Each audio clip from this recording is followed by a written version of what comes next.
Metern links abbiegen auf die 9, dann in die nächste Straße links abbiegen.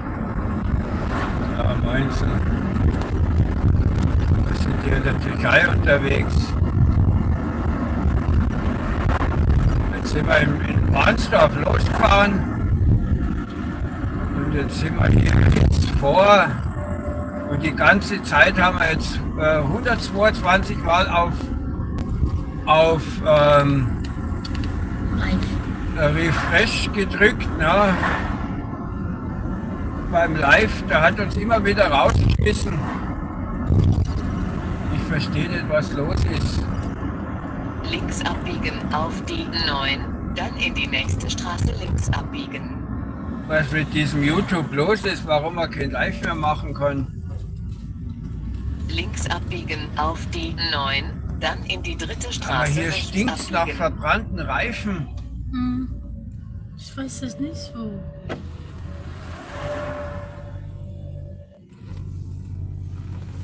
Ja, unsere kann.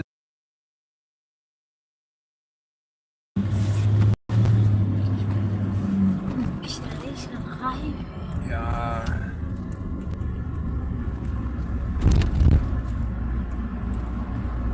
Die haben hier die Baustelle umgeändert und alles. Rechts abbiegen auf die 9. Ja, die werden bald hier da dann die Straße weitermachen. Bin ja gespannt wieder, aber das wird was Putzer, kann man nicht sehen, closed, die Straße ist irgendwie geclosed. Aber ich will ja gar nicht auf die 13 fahren, ich fahre ja nur bis Keskalipa. Ich fahre ja nicht auf die In 2,5 13. Kilometern rechts abfahren in Richtung Novibor.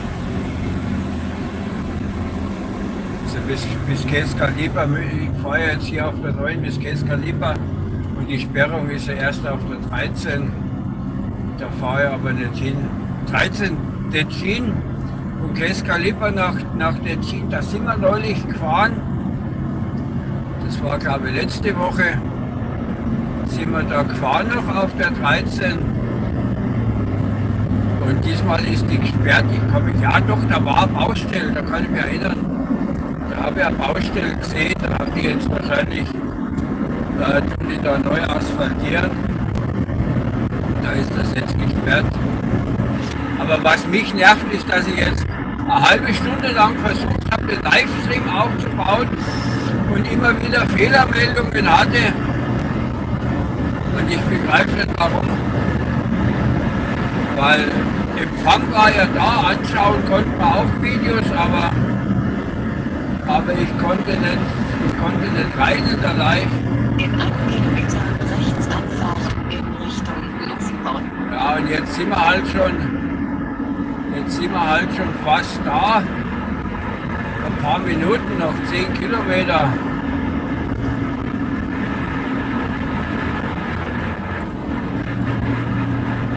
Aber da fahre ich jetzt nicht raus. Das Navi will mich jetzt hier rausschicken, aber ich kenne die Strecke, wenn ich jetzt hier rechts rausfahre. Erstens mal darf ich nicht und zweitens mal muss ich dann durch die Stadt fahren.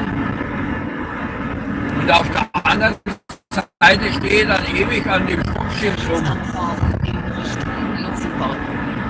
Weil da ist dann, wenn man wieder auf die Straße rausfährt, ein Stoppschild. Und da kommt man ewig nicht raus. Und heute ist irgendwie viel Verkehr. Ich weiß auch nicht warum.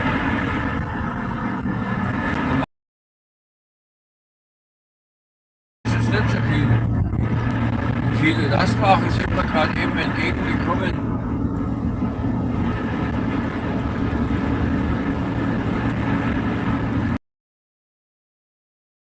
Aber auf der Strecke, wo ich Kinder kenne, wir haben ja jetzt Ferienzeit, da gelten noch andere Fahrverbote in der Türkei, aber die gelten immer nur auf den Schnellstraßen und auf den Autobahnen und Bundesstraßen. Da wo wir gekommen sind, auf der Landstraße, da gibt es ja kein Fahrverbot.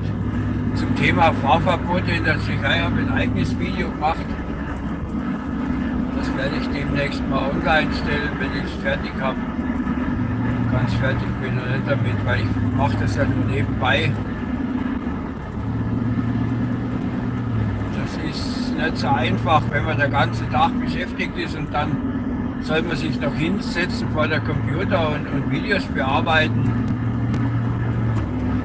Weil ich meine, für die Videos, In einem Kilometer links abfahren zur 9, dann in den Kreisverkehr einfahren. ja, und hier ist jetzt dann das, was gesperrt ist, aber das ist jetzt rechts hoch, da wenn man jetzt schaut, hier geht jetzt rechts die 13 ab, Richtung Tetschin. Und das geht dann da oben über den Berg drüber und da habe ich letzte Mal gesehen, da haben sie eine Baustelle angefangen. Und wegen dieser Baustelle ist da jetzt heute wahrscheinlich die Straße gesperrt. Weil in der Tschechei werden solche Straßenbaustellen auch am Sonntag gearbeitet, damit die möglichst schnell fertig sind. Das Links ist gut so. abfahren zur 9, dann in den Kreisverkehr einfahren. Und am Sonntag ist nicht ganz so viel Verkehr, wenn man da die Straße sperrt, ist das nicht so schlimm, wie wenn man von Montag bis Freitag eine Straße sperrt. Und das ist ja dann auch immerhin eine Kreisverkehr an der ersten Hauptverkehrsstraße. Ausfahrt verlassen und auf die 9 fahren. Ja, und das finde ich ganz gut, so wie die das machen. Aber wie gesagt, heute müssen wir ja nicht nach Tetschin, also von daher.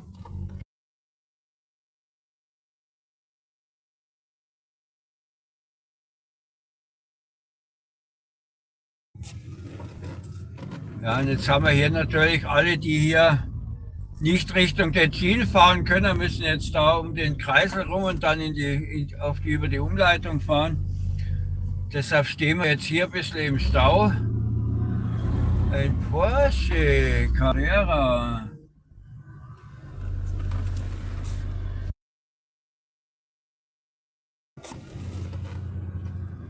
So, einen müssen wir noch abwarten.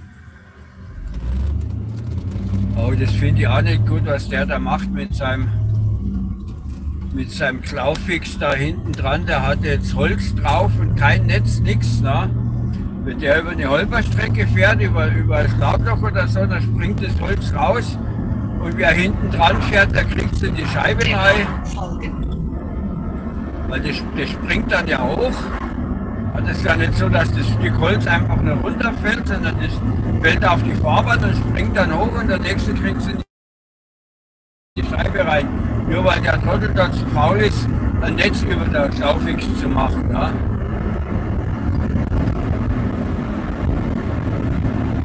So was nervt mich immer, solche Leute. Ja? Vor allem die paar Holzscheite, die er da drauf gehabt hat, die hätte er normal in der Kofferraum schmeißen können. Ne? Aber gut, Autos und Seifenkisten. Ja, und wären wir da runtergefahren, wo wir vorhin das Navi gesagt hat, runterfahren und dann durch die Stadt durch, dann würden wir jetzt dann da rauskommen. Ne, hier noch nicht, die nächste. Noch eine Kurve weiter.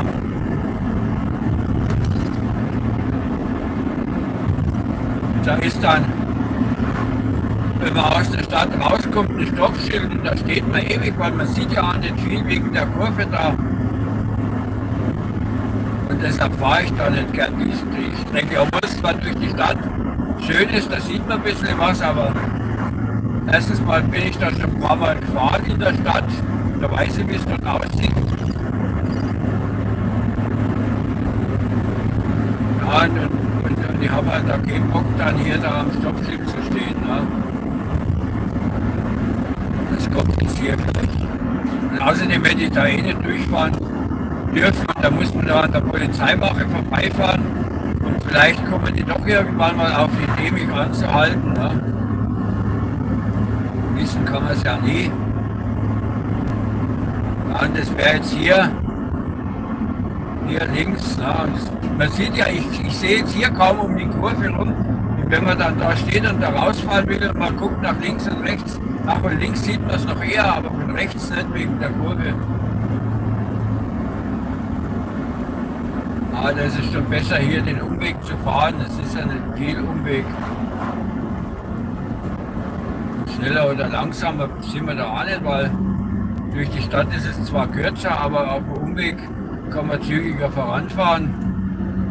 Von daher dürfte sich das von der Zeit her gleich bleiben. Das hier ist auch so eine Sache. Ne? Da kommst du hier über den Berg. Naja gut, da darf man nicht links abbiegen, aber das bedeutet nicht, dass es nicht doch der eine oder andere mal versucht und trotzdem hier links abbiegt. Ne? Da kommst du hier über die Kuppe rüber, der Berg runter, hast gerade schön Schwung, da musst du wegen so einem Trottel bremsen. Ne? Das ist dann auch nicht so angenehm.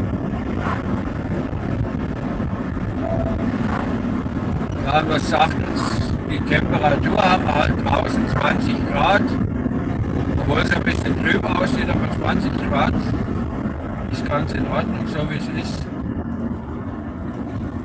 Und jetzt sind wir schon in Novi Bor, allerdings noch nicht direkt in Novi Bor, sondern Vorort von Novi Bor. Und hier muss man aufpassen, hier steht eine Kamera wegen der Geschwindigkeit. Da war sie gerade eben gestanden. Man hat sie kaum gesehen und wenn man sie sieht, ist es schon zu spät.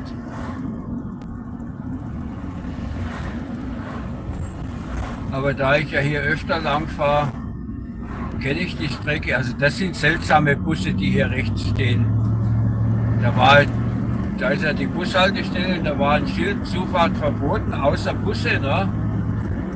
Und sage die zwei Fahrzeuge da, wenn das Busse sind, dann bin ich der Kaiser von China.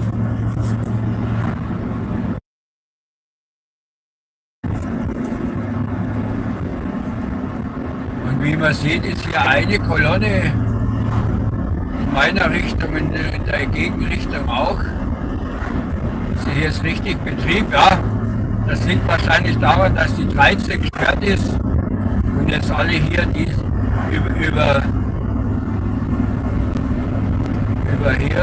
über Kescalipa fahren müssen, um nach Tetsin zu kommen. Deshalb ist da jetzt heute mehr Verkehr. Aber solange es so flüssig dahin geht, ist es ja okay.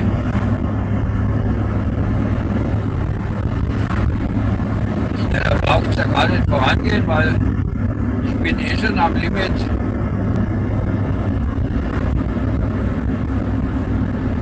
Jetzt schauen wir mal, was heute die Spritpreise sagen hier.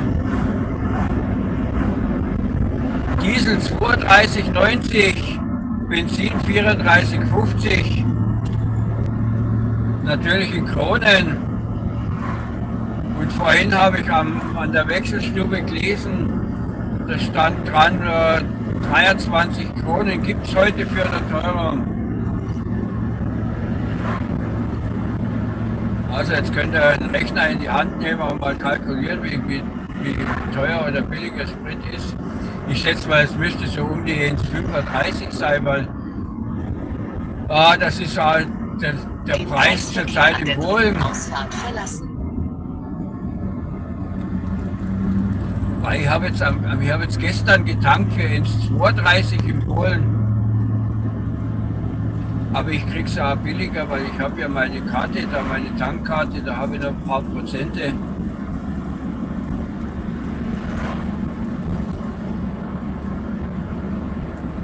Weil ich habe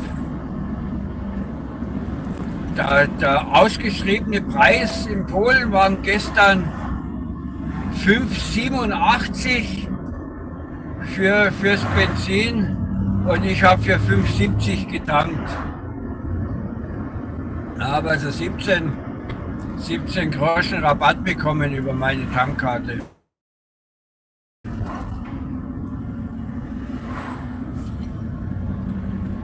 Ja, und da könnt ihr jetzt wieder rechnen.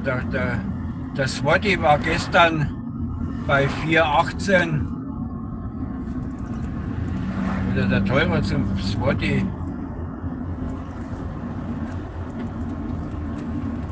Jetzt stoppen wir mal kurz hier.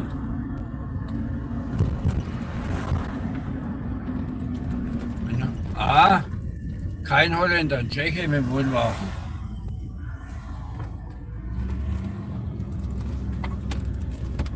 So, jetzt müssen wir hier rum.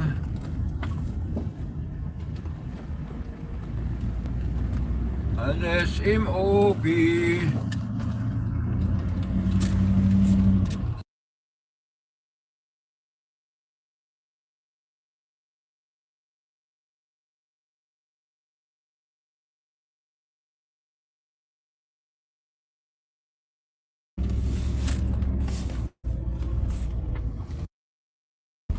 Guckt der so bescheiden.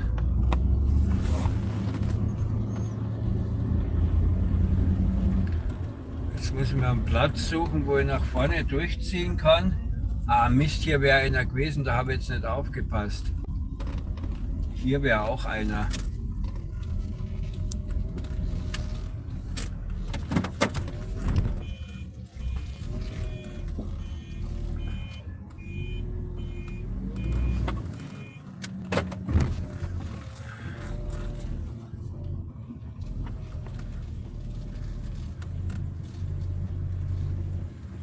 So. Guckt er den an mit seiner kleinen Karre, der steht jetzt wieder schräg da drin. Damit es ja für mich eng wird, wie mich sowas nervt, ne?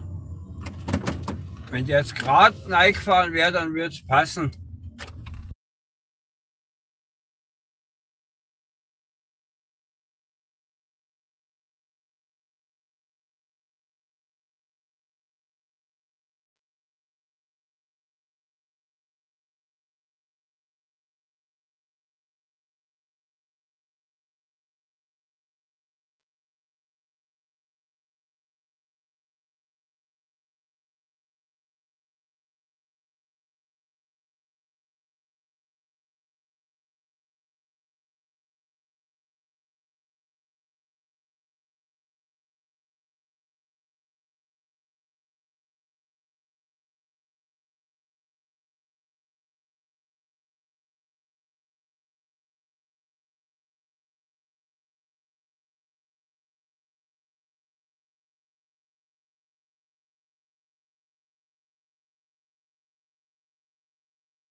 was Alter kickt, was?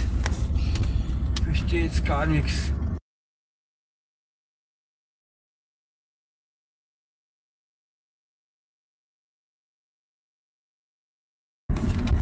Ja, jetzt war irgendwie der Ton weg oder was? Ich habe es jetzt nicht bemerkt. Habt ihr überhaupt was gehört von mir? Ah. Und trotzdem ist hier warm hier drin, wo es eigentlich gerade 20 Grad hat. Es wäre gar nicht so warm, aber ich weiß gar nicht. Wo muss ich jetzt hin? Ja, nach Homburg muss ich jetzt.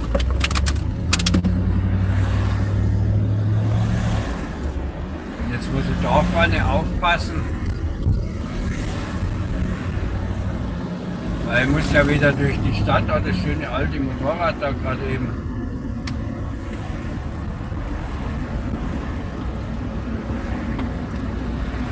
Man muss das Fenster aufmachen, frische Luft reinlassen. Aber bei 20 Grad schaltet jetzt nicht die Klimaanlage ein, das braucht es nicht, erreicht, wenn ich das Fenster aufmache.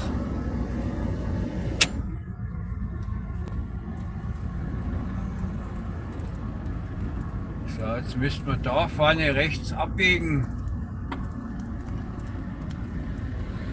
Ja, ganz vorne ist immer noch die Baustelle mit der Brücke.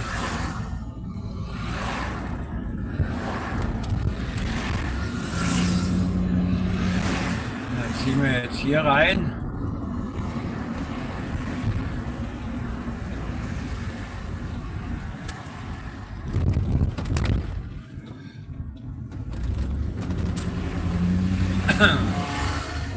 Hier ist rechts vor links, oder? Nee, die haben wir vor von achten stehen.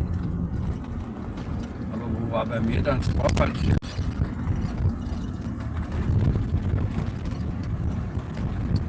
Also wir sind, wer es noch nicht mitbekommen hat, wer sich jetzt später dazugeschaltet hat, wir fahren hier in Kescalipa rum.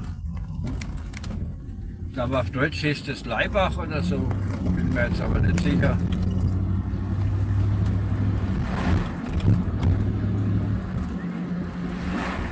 So, jetzt müssen wir jedenfalls hier links.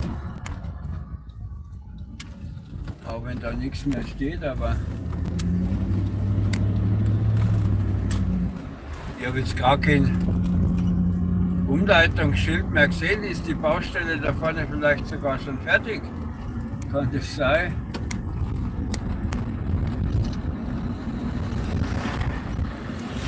Aber ich wollte jetzt da lieber kein Risiko eingehen, nicht dass ich vorne vor der Baustelle stehe. Man will den ganzen Blödsinn wieder zurückfahren. Deshalb fahre ich hier lieber gleich die Nebenstrecke.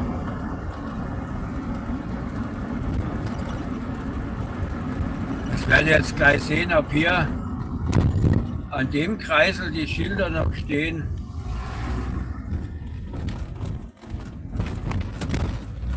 Ja, ich sehe da auch nichts mehr von Umleitung. Das waren so gelbe Schilder. Nee. Ja, da können wir das nächste Mal dann wieder normal fahren. Aber heute fahren wir noch mal die Umleitungsstrecke. Weil das macht jetzt auch keinen Unterschied. Aber gut zu wissen fürs nächste Mal. Jetzt fahre ich lieber mal Kilometer oder 2 Umweg, als wie dass ich da dann vor der Vollsperrung stehe an der Brückenbaustelle. Ne? Weil die haben da eine Brücke neu gemacht und die alte abgerissen und da konnte man natürlich nicht fahren. Da gab es hier nur diese Umleitung. Aber die ist weg. Die Schilder sind weg, ja. Aber das ist ganz gut so. Aber hier ist ja gut zu fahren.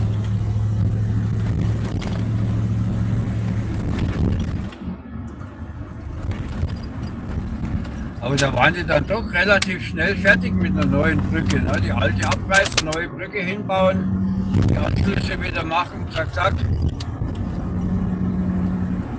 Nur ein paar Monate, oder ein paar Wochen, ich weiß gar nicht, wie lange das jetzt ging. Ja, das ist natürlich nur eine kleine Brücke, ne? So vielleicht 100 Meter oder so, kann es jetzt nicht sagen. Ist natürlich nicht zu vergleichen mit der Brücke, die da in Dresden eingestürzt ist. Ne? Die Dresdner ist schon etwas länger. Haben die eigentlich schon angefangen, die Brücke abzureißen, die kaputte, oder man hört da nichts mehr davon. Ne? Und ich komme auch nach Dresden normal nicht rein. Da habe ich nur selten zu tun.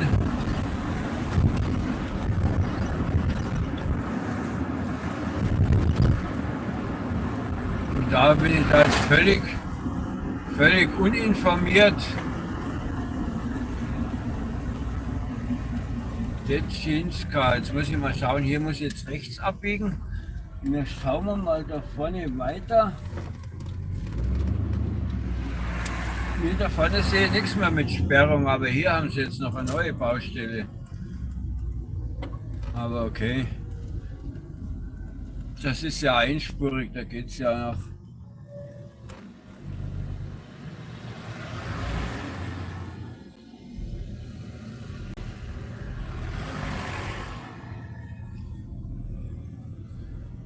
Das geht ja noch.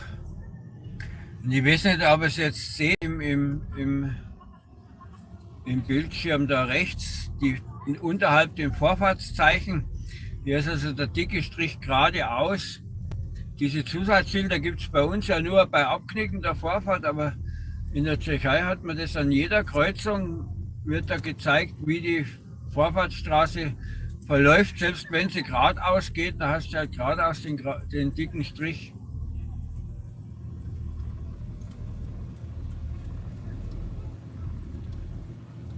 So, und weiter geht's. Grün. Und los.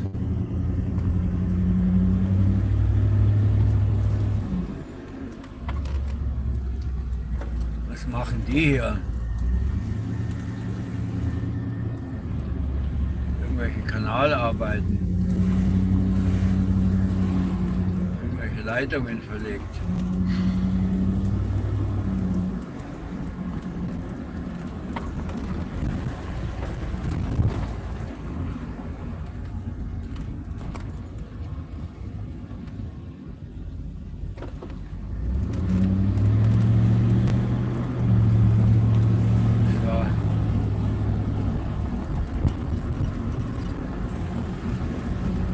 Die geht ziemlich lang. Die Baustellen zwischendrin Einfahrten, wo gar keine Ampeln stehen. Da kann man ja froh sein, wenn niemand dazwischen fährt und plötzlich einer entgegenkommt. Wundert mich, dass die da doch so abwarten. Hab ich jetzt gar nicht gedacht.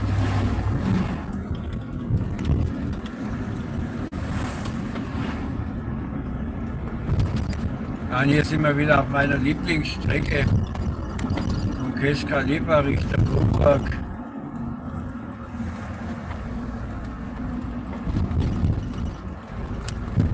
Ich fahre hier mindestens einmal die Woche.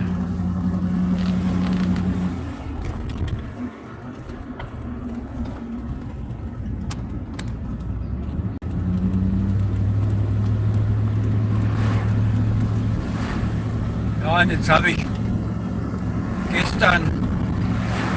Gestern habe ich auch versucht, einen Livestream zu machen, das hat auch nicht funktioniert. Da war ich in Polen. Es liegt jetzt also nicht am tschechischen Netz oder so, dass ich heute Schwierigkeiten hatte, sondern es muss an YouTube liegen. Ja?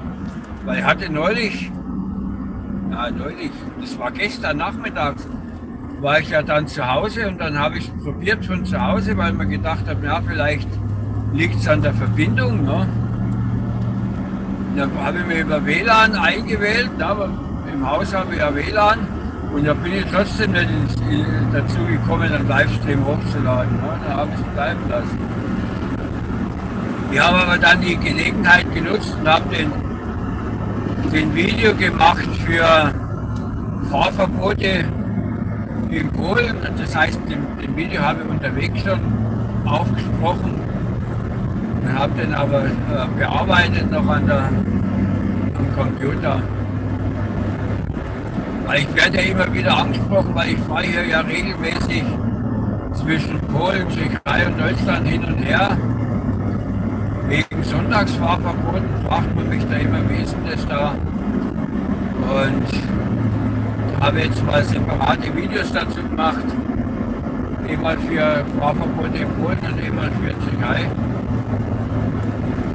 Die werden dann im Laufe dieses Monats oder nächsten Monats, wie ich dazu komme.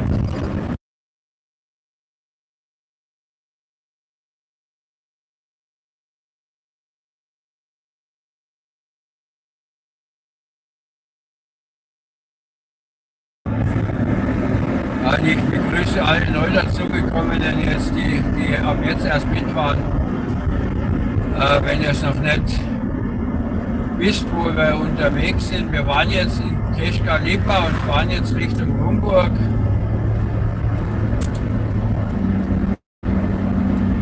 Auf der Nebenstrecke. Aber ich fahre lieber diese Strecke wie die andere.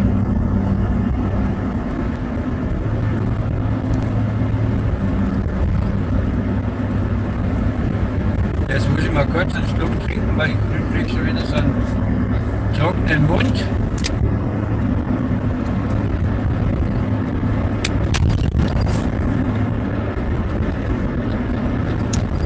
Guten Tag, hallo. Liebe Grüße, danke für Like-Weg. Für was? Warte, mach weiter, danach machen wir. Das Like kostenlos, jährliche. Was wie Like weg.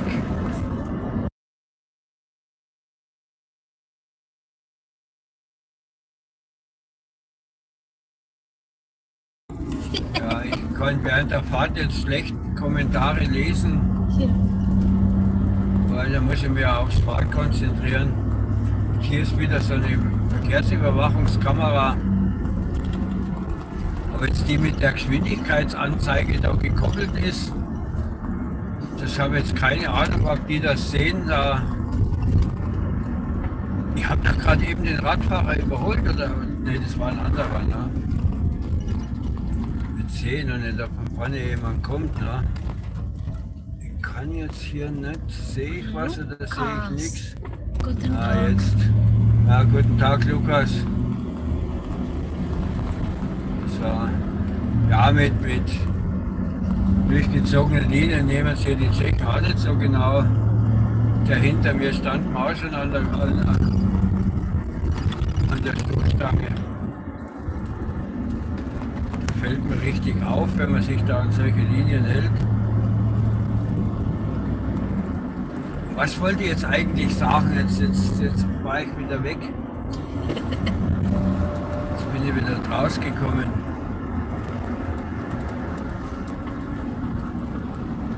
Jetzt muss ich erst wieder nachdenken, was ich eigentlich sagen wollte.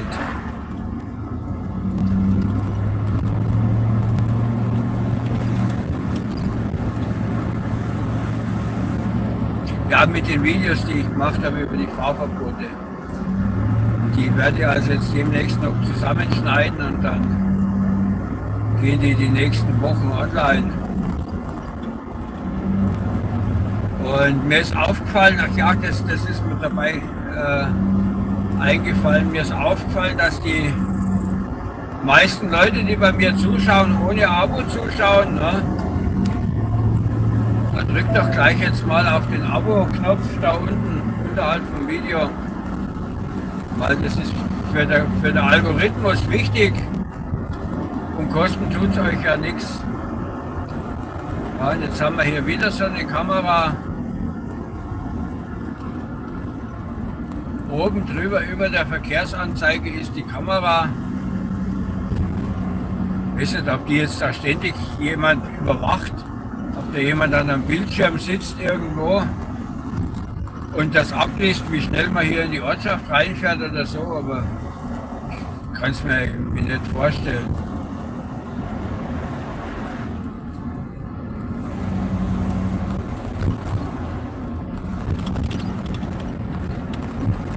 wird wohl nur so sporadisch sein, dass da mal jemand reinschaut.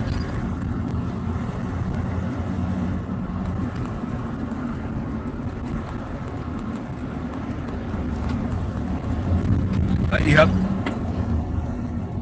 Was ist denn das jetzt? Was? Da Das kommen wir ja, gibt's doch da nicht. geht's ja gar nicht weiter. Was bedeutet jetzt das? 1.8. Und die fahren einfach weiter da, oder wie? Wir sind das Auto auch fahren. Und der hinter mir drängelt schon, gibt mir nicht auf. Ich verstehe jetzt nicht warum. Was war denn das jetzt?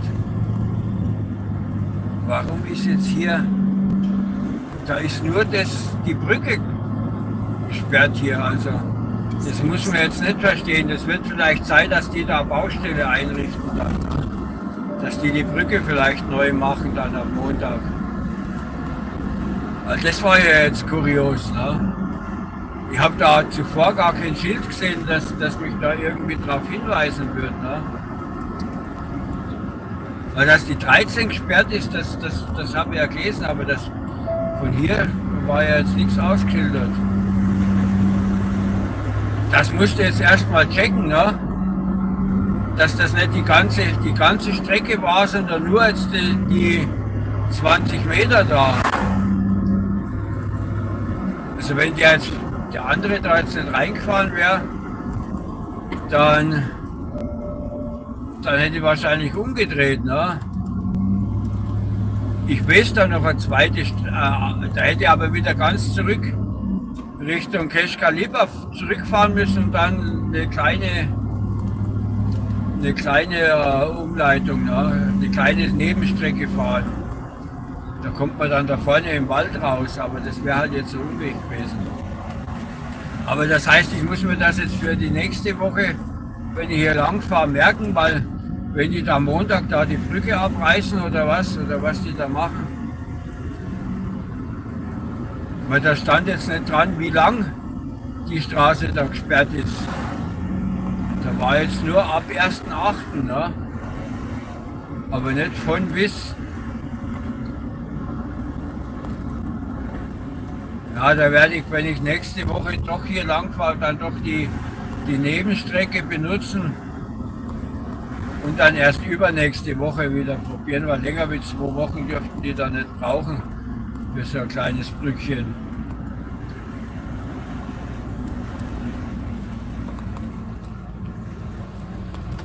Na, das hat mich jetzt schockiert, ne?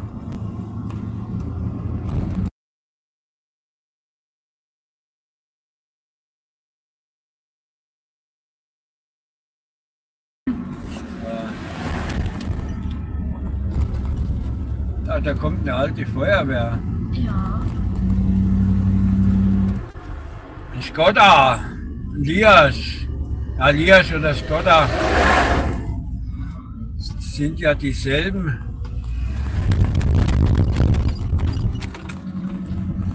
Liasch hat ja zu Skoda gehört.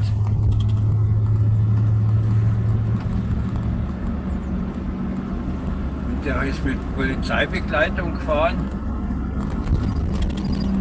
Wisst ihr warum? Noch.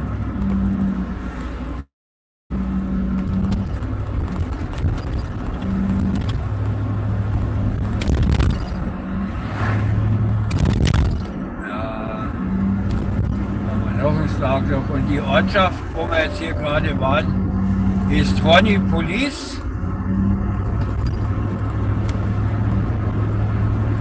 Ja, das wird jetzt nicht auf Englisch übersetzen. Ne? Das ist von Tschechisch auf Deutsch. Beim Tschechischen bedeutet Horny Police ganz was anderes als im Englischen.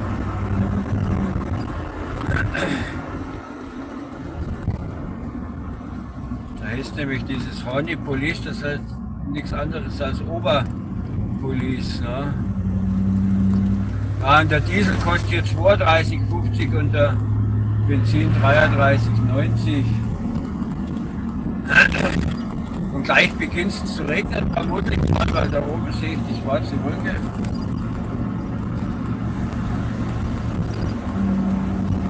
Aber jetzt lasse ich es trotzdem laufen hier erstmal.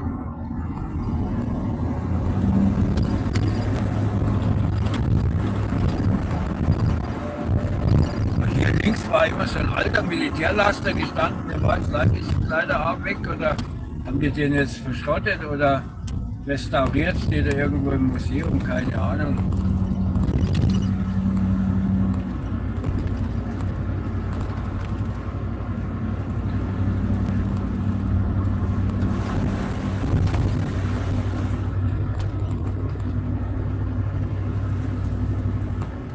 So, jetzt machen wir hier lang.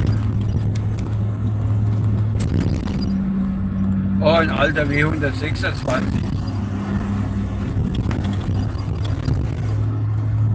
Das waren ja schöne Autos. Ich hatte mal einen W116, also den Vorgänger dazu. Und den Nachfolger, den W140 hatte ich auch. Den Helmut Kohl Mercedes, aber den 126er, den hatte ich nicht. Den habe ich irgendwie übersprungen. Das hat sich nie ergeben.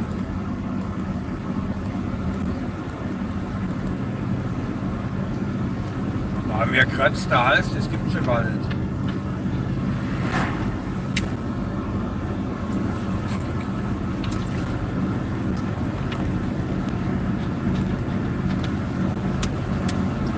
In den 14 Tagen, wer jetzt aus der Gegend ja, Sachsen, wer jetzt von euch daherkommt, in Bautzen sind wieder die Flugtage auf dem Bautzener Flugfeld. Das geht jetzt in 14 Tagen los. Da sind wir dann alle live dabei. Ja, du fahren bis Benzo, ich fliege. Liebe ich aber hallo zusammen. Machen Sie bitte Like. Da war ich ja schon mal, da habe ich vor ein paar Jahren schon Videos gemacht davon. Da war, glaube ich, auch eins dabei, wo wir mit dem Panzer mitgefahren sind. Aber es heißt zwar Bautzener Flugtage, aber da geht es nicht nur um Flieger, da sind auch Oldtimer und so weiter. Da gibt es also ziemlich viel zu sehen. Und wer mit einem Oldtimer dorthin fährt, der darf sogar kostenlos auf das Gelände fahren und dort parken. Ne? Während andere mit normalen Autos müssen bezahlen für den Parkplatz. Aber wenn du mit einem H-Kennzeichen davor fährst, darfst du rein, ohne zu bezahlen.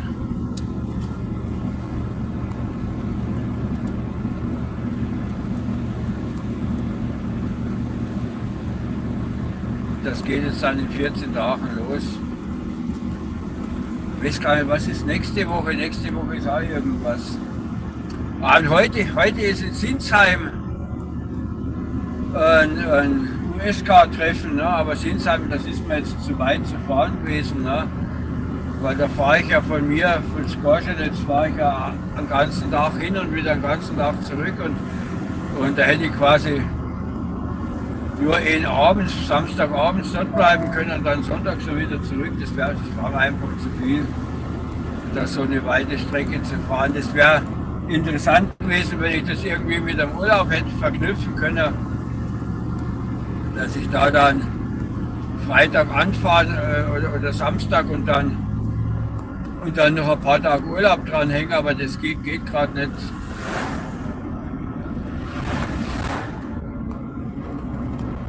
Gerade zu viel Arbeit, da kann ich keinen Urlaub machen.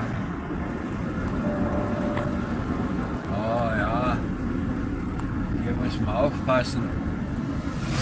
Das verführt hier einfach der Berg runterlassen, wäre schön, aber dann kommt man über die Geschwindigkeit drüber und wenn sie dann doch hier stehen und blitzen, ne, das siehst du nicht. Wenn die da in dem Parkplatz drin stehen und der Blitzer steht hier vorne an der Straße, bis du den siehst, ist es zu spät.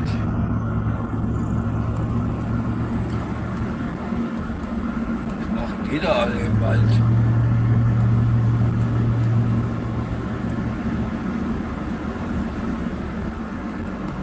Jetzt will ich tatsächlich das Licht einschalten. Ich bin zwar mit Tagfahrlicht unterwegs, das ist erlaubt in der Tschechei. Tagfahrlicht ist okay, aber jetzt hier im Wald war es jetzt doch ein bisschen dunkel. Da schalte ich dann doch lieber das große Licht ein, das sieht man noch ein bisschen besser als wie nur das Tagfahrlicht. Aber ganz ohne Licht darf man hier nicht fahren, also Tagfahrlicht ist schon mindestens vorgeschrieben. Wer keins hat, muss halt das richtige Licht anschalten.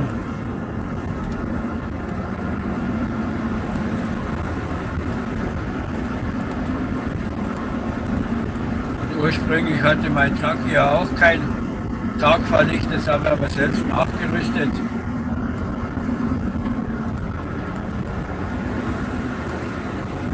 Weil in Polen, wenn ich fahre, muss ich auch.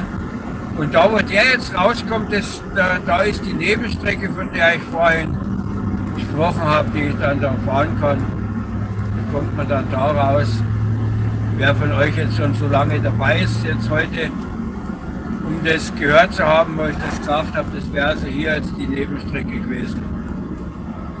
Ja, aber was ich sagen wollte, in Polen muss man ja auch mit Licht oder Tagfahrlicht fahren, ja, mit normalen Licht. Wenn du denkst, tagsüber nicht dran, wenn die Sonne scheint und so, dass du das Licht einschaltest. Ja. Und wenn du es dann eingeschaltet hast, dann vergisst es vielleicht auszuschalten. Und der Truck hier, der piept, wenn ich das Licht anlasse und der Schlüssel abziehe, aber der andere, der piept nicht. Und dann habe ich halt mit Tagfahrlicht nachgerüstet und immer sobald ich automatisch die Zündung anmache, ist das Tagfahrlicht automatisch an und gut ist.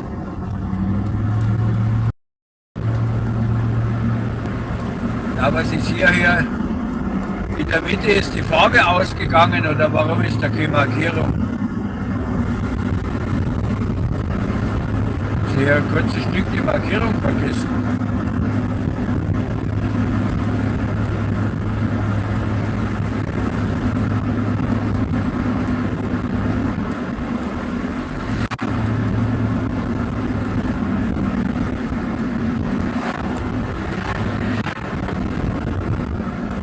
Du hast das Gerüst gesehen. Ein Holzgerüst mit Holzabstützungen.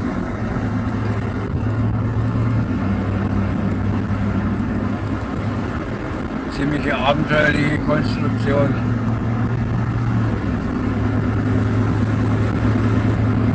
Aber hier haben sie auch wieder die Mitte nicht markiert.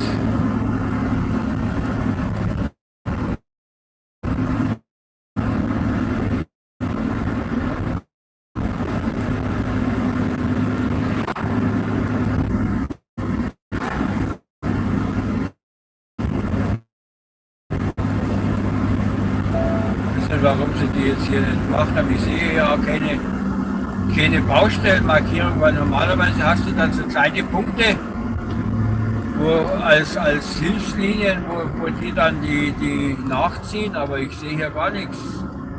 Das scheint so zu bleiben, wie es gerade ist.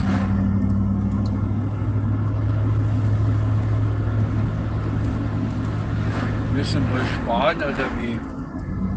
Und hier sind wir in Keschka, Kamenice.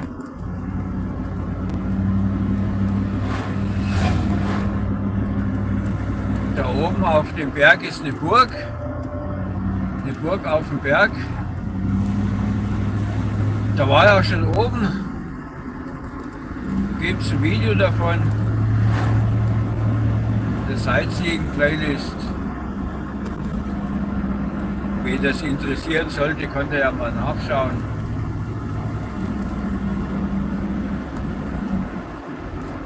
Da gibt es hier irgendwo einen Weg hoch, wo man aber nicht fahren darf. Und weiter vorne gibt es auch einen Parkplatz mit einem Fußweg hoch.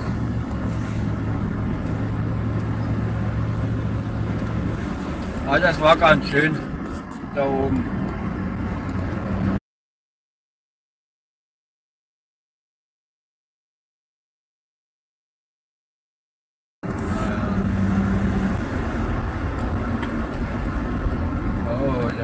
Nein, ich bin viel zu schnell unterwegs. Es wäre beinahe 60 gefahren hier, statt der erlaubten 50.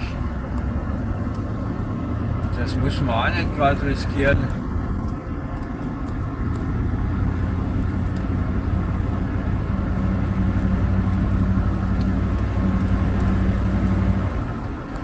Aber gucken, hier haben sie wieder plötzlich Markierungen. Ich weiß nicht warum, was das zu bedeuten hat. Da sind Markierungen, da vorne sind keine. Und hier kommt jetzt wieder die Stelle mit der abknickenden Vorfahrt. Das verstehen auch viele wieder nicht. Da musst du immer aufpassen, wenn du hier langkommst.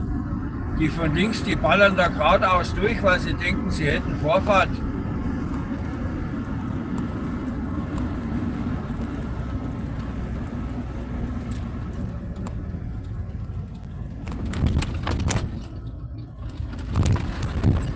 So, oh, der ist sogar stehen geblieben von links.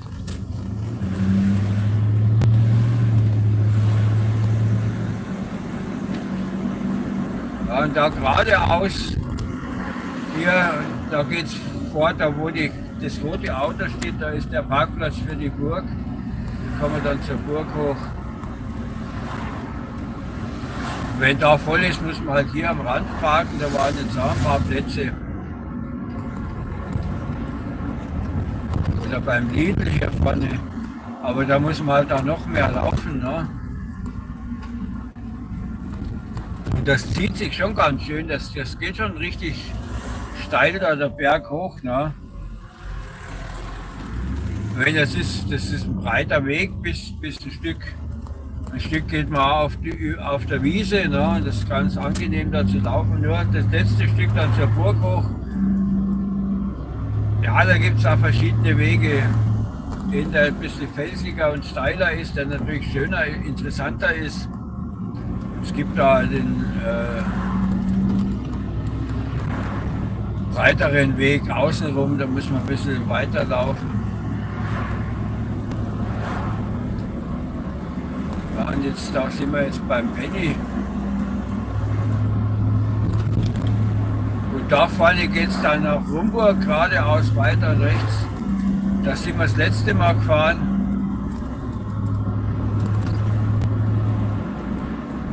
Ich weiß nicht, ob ich da auch ein Video hatte ich vorige Woche ein Video gemacht? Ja doch, hatte ich doch. Da sind wir von Novi Bor hier rüber gefahren, da waren wir nicht in Keschkalipa, da waren wir in Novi Bor. Und da sind wir dann da vorne rausgekommen. Der sieht mich und fährt trotzdem raus. Also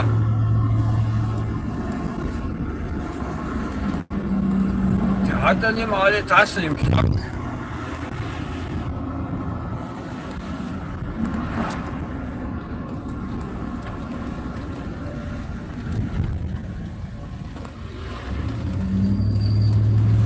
Und hat noch seine Freundin hinten dabei. Also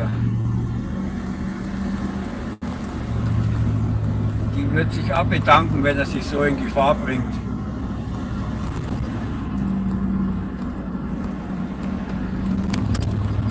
Aber wenn er jetzt ein großes Motorrad gehabt hätte, dass er Gas geben könnte, ja, aber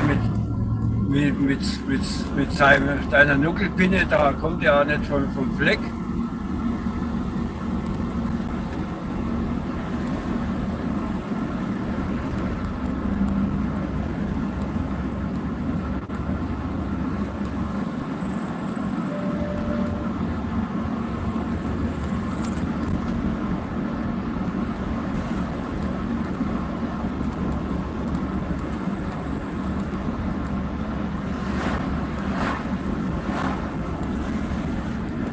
Doch, er hat hier doch immer wieder andere Autos.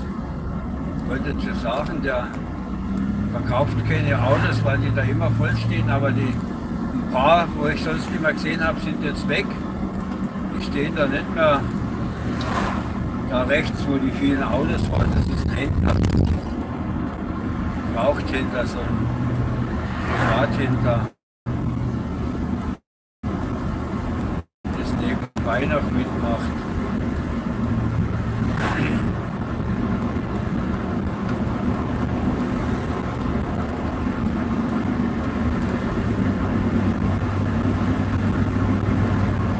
Aber morgen habe ich auch schon wieder den ganzen Tag zu fahren, von früh bis abends. Ich komme erst wieder abends um 6 heim.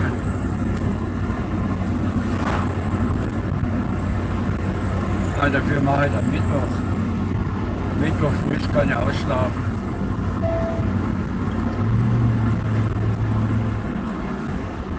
So, und hier sind wir jetzt in Liska. Wer jetzt neu dazugekommen ist, wir fahren hier in der Tschechei. Losgefahren sind wir in Keschkalipa, das heißt, in Keschkalipa, da haben wir kurz davor der Video begonnen. Losgefahren sind wir eigentlich schon, waren wir vorher in Farnsdorf. Auf von Farnsdorf bis Keschkalipa hat man irgendwie keinen Empfang. Da hat es mit dem Livestream nicht funktioniert. Keine Ahnung warum, der hat mich immer wieder rausgeschmissen. Kam immer wieder die Fehlermeldung. Dabei habe ich an der Strecke schon öfter mal ein Video gemacht, da war auch Empfang. Warum es da heute nicht funktioniert hat, keine Ahnung. Ich hatte ja gestern in Polen schon Schwierigkeiten, wollte ja gestern auch schon mal ein Live machen. Und da habe ich auch keinen Empfang gekriegt, bin einfach nicht reingekommen. Da ist es immer wieder, es ist ein Fehler aufgetreten. Ne? Keine Ahnung warum.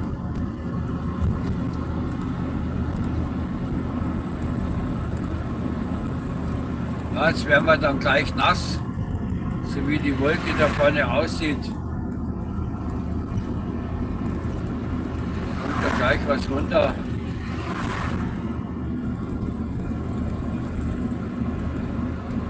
Ja, und die Strecke hier, die fahre ich gern. Da hat man Abwechslung, Kurven, bergauf, bergab. Ich wundere, dass heute hier keine Motorräder auf der Strecke unterwegs sind. Weil die fahren ja solche Strecken auch ganz gern. Ich habe sonst immer mehrere, die hier entlang kommen.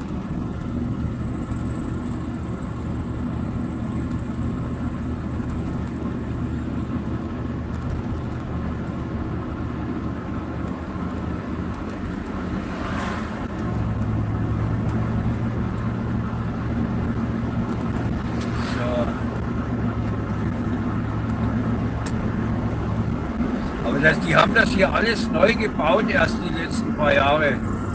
Die Strecke, die hat früher viel schlimmer ausgesehen. Ja. Jetzt ist die richtig schön zu fahren.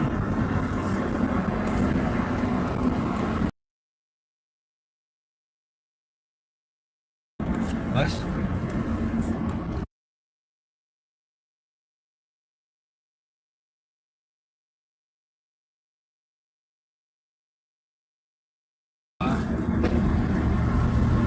So, ja, weit haben wir es nicht mehr bis.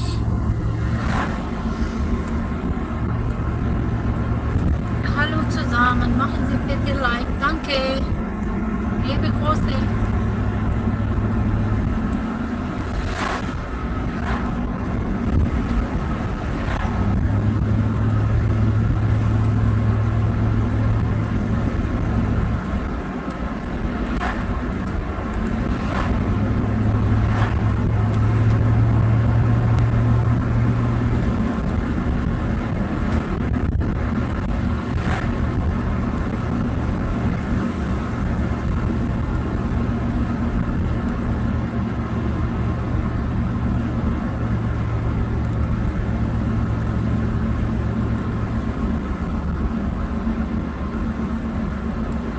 Schauplatz, oder?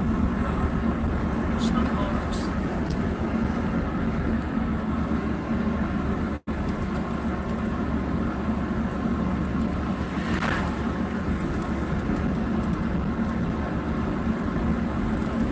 Hier kann man nicht langweilig.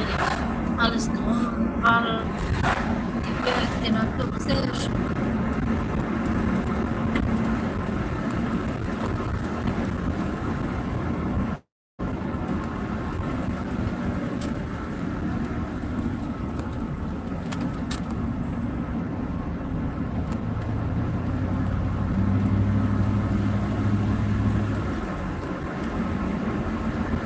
Ja, wo ist denn die schwarze Wolke hingekommen, die ich gerade eben noch gesehen habe? Das ist ja plötzlich eine Wolkenlücke. Ein Rahmen. Das ist doch lächerlich. Ich habe jetzt das gesehen, dieser große Rahmen und dann dieser Mini-Klaufix hinten dran. Ne?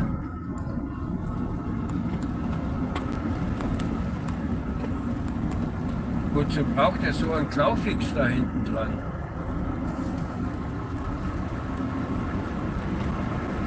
Ah, das wird so ein Kastrierter sein, der den Truck, wie heißt das, auf Amtsdeutsch abgelastet hat, damit er mit seiner Babyklasse noch fahren darf. Und dann hat er nur noch 200 Kilo Zuladung und dann braucht er da hinten diesen Klaufix mitziehen. Ne? So wird das wahrscheinlich sein. Ich habe jetzt nicht drauf.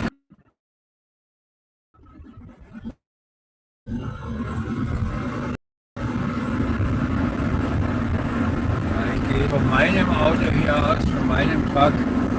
Das ist ein 2500er, der hat also ungefähr 2500 Pfund Zuladung.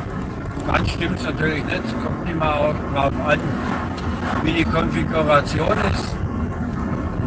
Mit großer Kabine, kleiner Kabine, mittlerer Kabine oder langer, kurzer Ladefläche. Allrad, kleiner Motor, großer Motor. Aber ungefähr die Modellreihe hat dann 2500 Pfund Zuladung. Ne? Und das heißt, der hat 4200 Kilo Gesamtgewicht. Ne? Und wenn du den ablastest, 4100 sind es, nicht ganz 4,2. Und er hat 2,8 Leergewicht, fast 2,9, also zwischen 2,8 und 2,9. Und wenn du den ablastest auf 3,5, dann bleiben da 600 Kilo Zuladung übrig. Und jetzt habe ich aber die Version mit der zweisitzigen Kabine und der langen Ladefläche. Und wenn du jetzt den hast mit der großen Kabine und der langen Ladefläche da, dann ist der schon mal 3,1, 3,2 an Leergewicht, ne? Und da bleibt da kaum noch Zuladung übrig. Ich verstehe das bis heute nicht, warum die Leute sich solche Autos kaufen und dann statt, dass sie auch den Führerschein dazu machen, tun sie die Fahrzeuge ablasten und dann kannst du damit nichts anfangen, weil mit 300 Kilo Zuladung, da darfst du nicht mal die 5 Sitzplätze, die du dann hast, besetzen, dann bist du schon drüber über die 300 Kilo Zuladung. Ja? Und so ein Fahrzeug kannst du dann legal eigentlich gar nicht benutzen, weil du bist dann immer im Bereich Überladung mit Punkten und Fahrverbot und so weiter. Ne? Wenn du mal, selbst wenn du das Fahrzeug jetzt nicht beruflich nutzt, sondern nur mal um den Baumarkt zu fahren, um ein paar Sack Zement zu holen, ne? Ja, ich weiß es nicht. Wenn man es nicht schafft, einen normalen Dreier zu machen, sondern nur den Babyklasse-Schein, dann muss man halt auch ein kleineres Fahrzeug kaufen. Ne?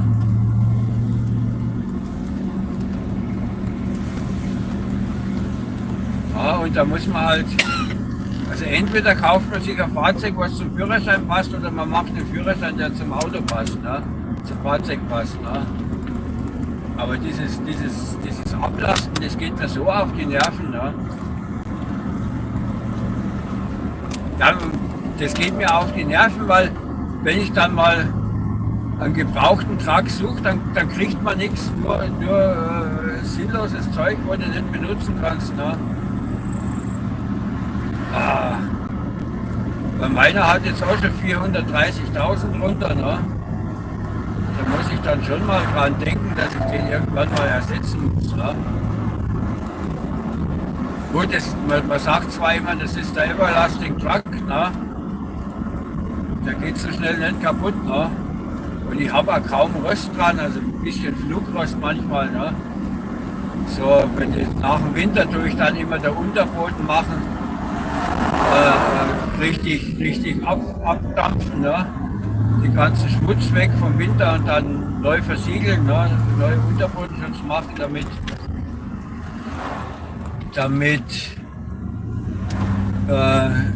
das nicht rostet. Ne? Und vor dem Winter mache ich es auch nochmal, also 2-mal im Jahr. Ne? Und wenn man das immer regelmäßig durchzieht, dann gibt es da keinen Rost. Das Einzige, was jetzt mal Rostproblem hatte, das war die hintere Stoßstange, weil es da von die Räder immer den Dreck hinten rein gewirbelt hat. Ne? Und da ist die von innen raus durchgerostet. Die habe ich jetzt mal ersetzt, die hintere Stoßstange. Und habe mir Spritzlappen hinter die Hinterachse gemacht, damit es nicht noch einmal so viel Dreck da hinten raushaut. Aber sonst habe ich keine Probleme gehabt. All die Türen sind keine Rostlöcher drin unten, weil es ist ja immer so die Sache, wenn es da regnet und dann läuft es an der Scheibe innen rein und dann setzt sich das Wasser unten in der Türkante ab und da rosten dann Autos gerne an den Türkanten. Ne? Das hat der hier nicht. Ja, da muss man natürlich auch immer darauf achten, dass die Wasserabläufe in den Türkanten unten sauber sind, dass das Wasser wieder raus kann, wenn es dann doch mal reinläuft. Ne? Man muss sich halt auch immer drum kümmern und dann halten die ewig. Alle regelmäßigen Wartungen machen. Und ich mache ja auch viel selbst dran. Die kleinen Fristenarbeiten mache ich immer selbst. Und da passt es dann. Da habe ich nur selten mal Sachen, jetzt vor 2 Jahren oder so, oder was schon vor 3 Jahren, da war mal das Lenkgetriebe undicht, da der Simmering, da wenn man ein neues Lenkgetriebe bestellt, das hat einen Huni gekostet. Ne? Und das war innerhalb von ein paar Tagen da und das waren nur ein paar Schrauben. Ne?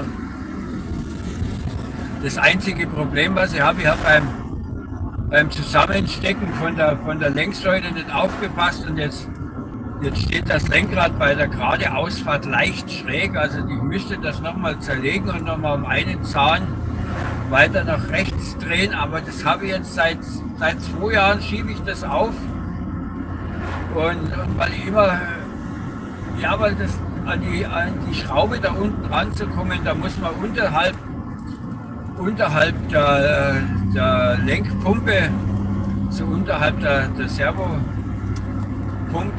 rumschrauben, ne? Und da kommt man halt schlecht hin und ich habe jetzt auch nicht gerade so filigrane Finger, ne?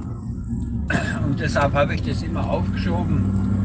Ich habe mir immer gedacht, ach, das machst du ja anders mal, jetzt habe ich keine Lust dazu. Ne? Und so vergeht halt die Zeit und irgendwann gewöhnt man sich dran, dass halt das Lenkrad nicht 100%ig gerade steht. Mich selbst stört es eigentlich irgendwie gar nicht.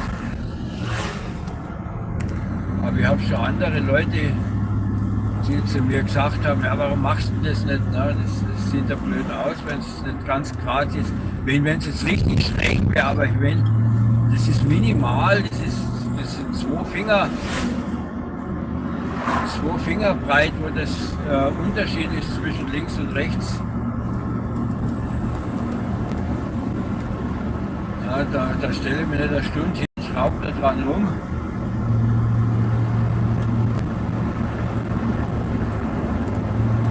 Ja, wenn ich in die Werkstatt gehe, tue ich es auch nicht wegen so Blödsinn. Wenn ich ja wegen die anderen Sachen nicht in die Werkstatt gehe und alles selbst mache, ne? Warum soll ich dann wegen so einer Kleinigkeit machen? In die Werkstatt gehe ich eigentlich nur für Sachen, die ich machen muss, wo man, was weiß ich, irgendeinen Fehler auslesen muss, wo ich den Computer nicht habe dazu oder wo man irgendwelche Sachen einstellen muss, wo man bestimmte Geräte braucht dazu, wie beim Zündung einstellen oder was. Ne? Aber ansonsten mache ich alles selbst. Hallo, hi. Ja, alle neu dazugekommenen Hallo. Ich habe jetzt da, wie ihr seht, bin ja mit Fahren beschäftigt. Da kann ich jetzt nicht alle Kommentare lesen, aber sobald wir jetzt da in Rumburg angekommen sind, auf dem Parkplatz, das ist nicht mehr weit, dann lesen wir eure Kommentare durch. Machen Sie bitte Like, danke. Wir waren wünsche jetzt, einen schönen Tag noch. es ist nicht mehr weit bis Rumburg.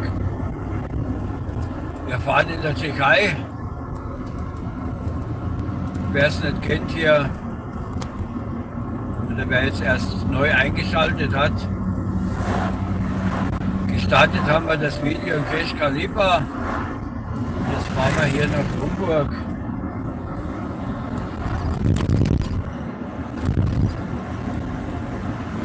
Schauen wir mal kurz, da vorne kommt eine Tanke. Obwohl, das ist eine Orlen, die sind immer teurer wie die anderen. Schauen wir mal, Diesel 32,50, Benzin 33,30.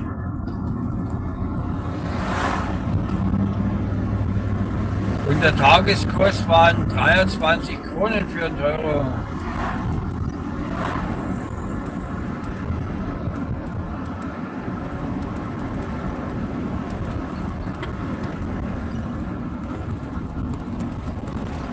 Was sind da schon viele Leute unterwegs? Ist da ein Festnetz? Ich habe nichts gesehen. Ja, die gehen irgendwie spazieren. Was? 3,50? Das kann ja gar nicht sein.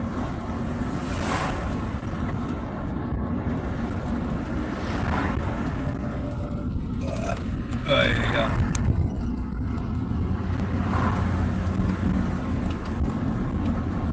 Hier Berg runter schiebt er wieder wie Wildmeister.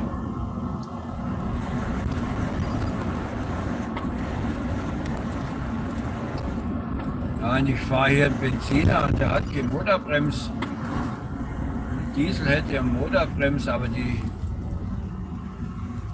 Diesel, die rattern mal zu viel. Der Diesel hat einen guten Sound, wenn ein richtig großer, im großen LKW, die großen Diesel, die haben einen guten Sound, aber so in der Größe von meinem hier, da finde ich es gar nicht so schön. Da hört sich eher an wie eine Nähmaschine. Aber so beim Volvo oder beim Scania, ne? Der Scania, der hat einen geilen Sound. Ne? V8 Diesel, großen. Ich weiß nicht, was haben die für einen Hubraum? 16, ne? Ja. Da hört sich das gut an. Und jetzt bin ich gespannt, haben wir heute Glück? Kommt ein Zug oder kommt keiner? Hier bin ich monatelang gefahren, ohne dass überhaupt ein Zug kam. Ne?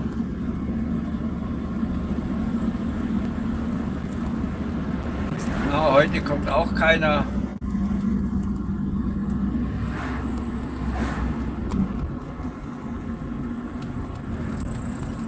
Nee, kommt keiner heute.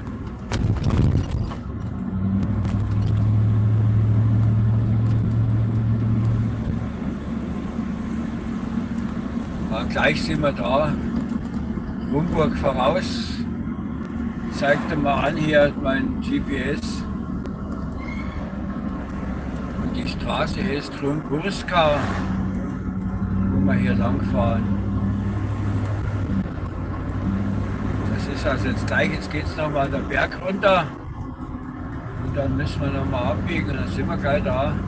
Und dann lese ich eure Kommentare nochmal durch. Beantworte natürlich auch. In Krasna Lipa sind wir hier. Ja, es ist halt hier nicht besonders viel zu sehen, ne? Hauptsächlich Wald.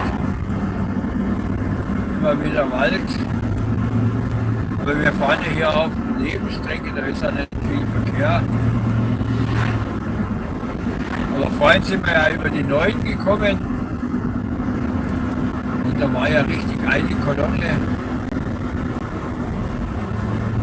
Weil zurzeit ist die 13 zwischen Kaliber und Benzin gesperrt. Da fahren die natürlich alle die andere Strecke.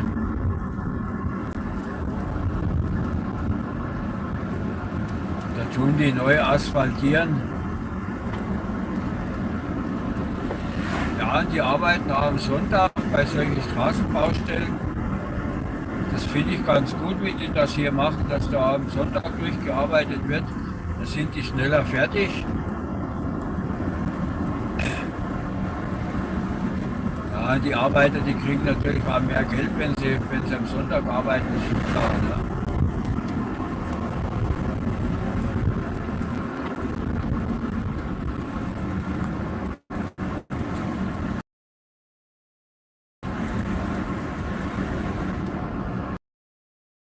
Wenn man abwägen tut, was ist besser oder billiger, na, dann ist man schneller fertig werden lieber. Und das muss man auch noch denken, diese Strecke, wo wir jetzt hier zum Beispiel fahren, die ist ja mautfrei.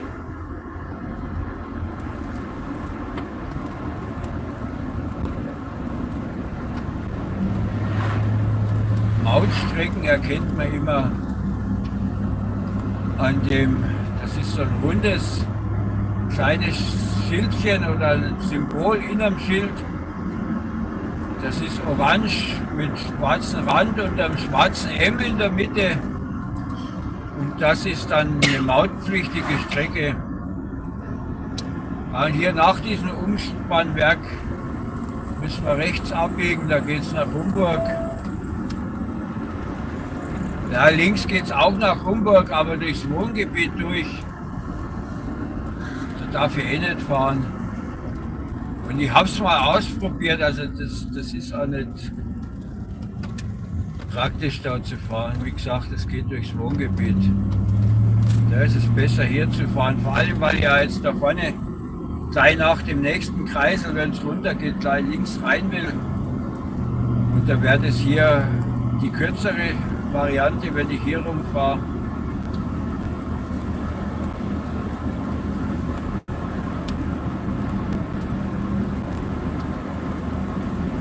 Und geradeaus, wenn wir dann von dem Kreisel geradeaus jetzt aus unserer Richtung da hinten, wo die schwarze Wand ist, die dunkle Wolke, da ist da Deutschland.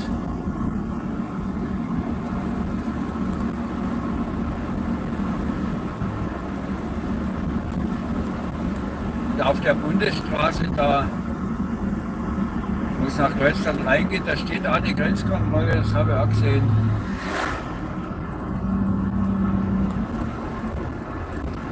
Ja, geradeaus Richtung Löbau steht hier sogar angeschrieben. Von da nach Deutschland ist nicht mehr weit, nur ein paar Kilometer. Den nehmen wir noch mit.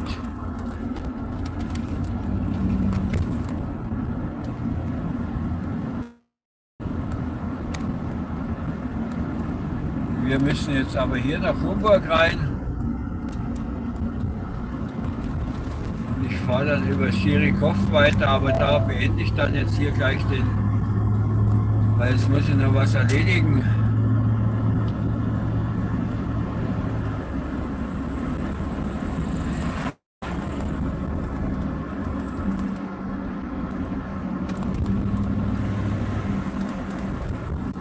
Und hier hat man überall diese Parkverbotszonen. Das gilt dann für die ganze Stadt. Ich weiß nicht, was die Leute machen. Also was würde ich jetzt machen, wenn ich jetzt hier in der Stadt wohnen würde? Wo würde ich dann meinen Truck aufstellen? Ne? Oder gilt es nur auf der Straße und nicht auf die Parkplätze? Ich weiß es nicht.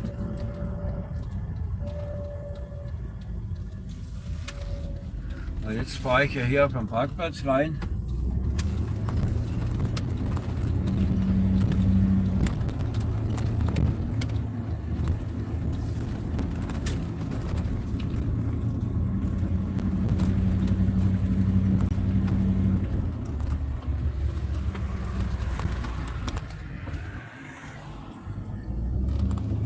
Jetzt muss ich noch schauen, ich muss jetzt da hinten rum.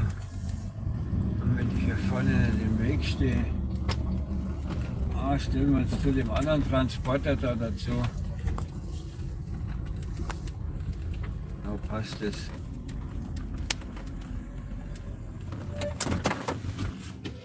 So.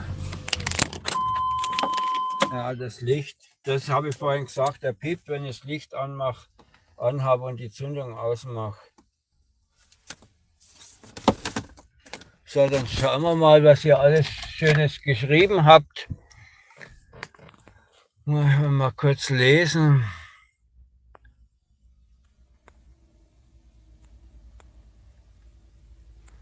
Guten Tag, Lukas.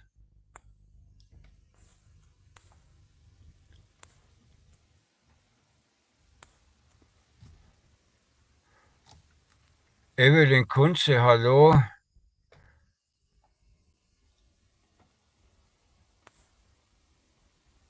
Florin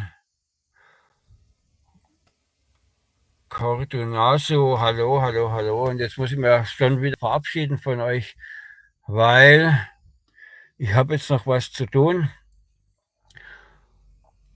Ich hoffe, es hat euch die Fahrt ein bisschen gefallen. Und ich weiß jetzt gar nicht, soll ich viel dazwischen reden, wenn ich so fahre, oder lieber nur die Fahrt zeigen, ohne zu reden. Der eine mag so, der andere weniger. Ne? Ich hab Fahrvideos, wer sich dafür interessiert, ich habe Fahrvideos, wo ich überhaupt nichts spreche, wo ich nur die Kamera da, die man jetzt da hier sieht, benutzt habe, um Fahrvideos zu machen. Die findet man in der Playlist Roadview, wenn ihr da mal reinschauen wollt. Da sind natürlich auch Videos dabei, die von der Bildqualität nicht mehr ganz so gut sind, weil die habe ich schon vor ein paar Jahren mit einer alten Kamera aufgenommen, die nur 2K Pixel hatte, und die neue, die hat ja hier 4K. Ja, und da sind die halt nicht ganz so gut, aber die Technik entwickelt sich halt weiter und irgendwann hat alles mal schlechter angefangen. Ne? Aber wer Videos sehen will, wo ich nur durch Landschaften fahre, ohne dass ich was dazu spreche, der ist mit der Playliste Roadview 1 und Roadview 2 gut aufgehoben. Und wer sich für irgendwelche Themen interessiert, ich habe da auch noch eine Playlist über 3 für den Tag, wo also dazu babbeln tut zu irgendwelchen Themen. Und dann noch Trucking, da geht es hauptsächlich nur um Fahren mit dem Lastwagen und so weiter und so fort. Und ich habe hier in der Beschreibung ja unten drin immer die ganzen Playlists verlinkt, da könnt ihr mal reinschauen und vergesst nicht zu abonnieren, weil ich hab mal bei YouTube in der Statistik geschaut, 90% meiner Zuschauer haben noch gar nicht abonniert. Und das wäre wichtig für den Kanal, für den Algorithmus von YouTube. Dann versteckt er die Videos nicht immer ganz hinten. Und für euch wäre es kostenlos, das Abonnieren. Und jetzt wünsche ich euch noch einen schönen Sonntag. Bis zum nächsten Mal. Fahrt mal wieder mit. Und tschüss.